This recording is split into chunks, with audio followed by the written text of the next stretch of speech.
There are different types of fire trucks.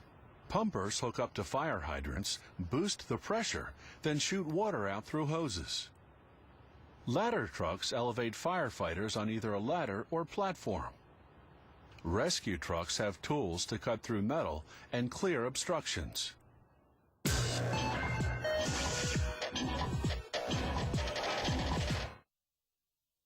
Early firefighters couldn't do much more than pass buckets of water from man to man. The 1720s saw the arrival of wagons carrying water tanks and hand pumps.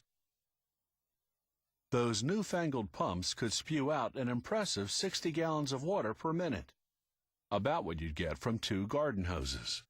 The first horse-drawn fire trucks with steam-powered pumps went into service in 1852.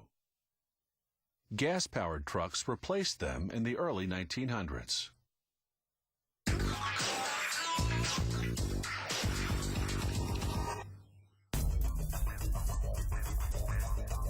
This pumper truck can deliver almost 1,600 gallons of water per minute. Mechanical engineers usually custom design fire trucks to suit the particular needs of the fire department placing the order. The truck's body is made from sheets of marine-grade aluminum, 0.2 of an inch thick. Following the technical drawings, workers cut the aluminum panels to the sizes required, notching certain corners at a 90-degree angle. Workers weld the pieces together to form what's known as the crew cab.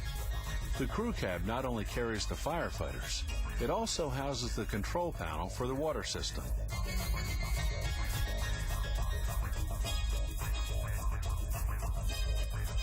Meanwhile, other workers measure and then cut pieces of aluminum to build the subframe that will support the crew cab from underneath.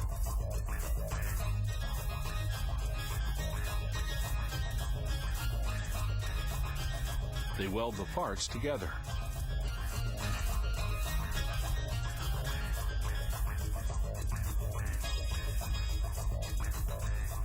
Installing the steps, workers leave a gap of about ½ an inch to enable water to drain down.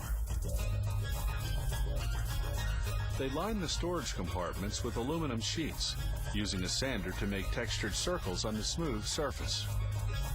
This pattern will camouflage the scratches that moving equipment in and out will inevitably create.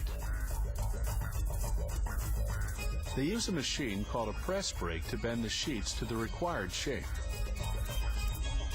Then, using what's known as a punch press, they cut holes for the built-in lights, the door handles, and the various control knobs. Workers now assemble the pieces and make any necessary adjustments before painting, rather than after, to avoid damaging the finish. After this fine-tuning, they'll disassemble everything and send the parts to the paint department. After that, they'll put it all carefully back together.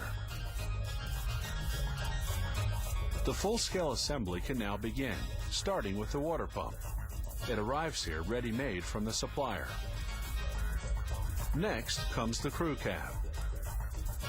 This one isn't for the pumper, but rather for a yellow rescue vehicle.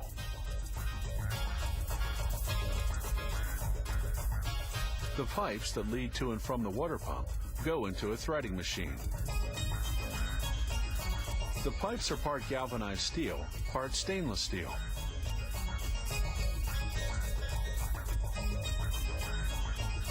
Once they're threaded, they're ready to be screwed into the pump's water outlets.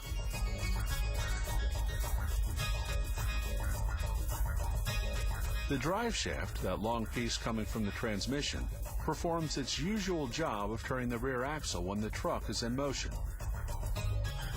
It also powers the water pump when the truck is parked, fighting a fire. This control box runs the fire truck's electrical system, including the flashing emergency lights. Each wire is color-coded, number-coded, and function-coded. Workers run the wires from the box to the control panel in the crew cab.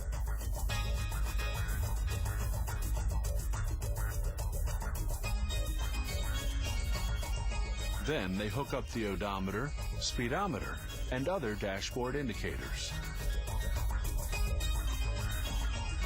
They install water pressure gauges, adapters for connecting the hoses to the water system, and pressure release valves for adjusting water pressure. Lo and behold, a shiny new fire truck built to a department's exact specifications. Only there's one thing the client didn't have to specify: that it be painted fire engine red.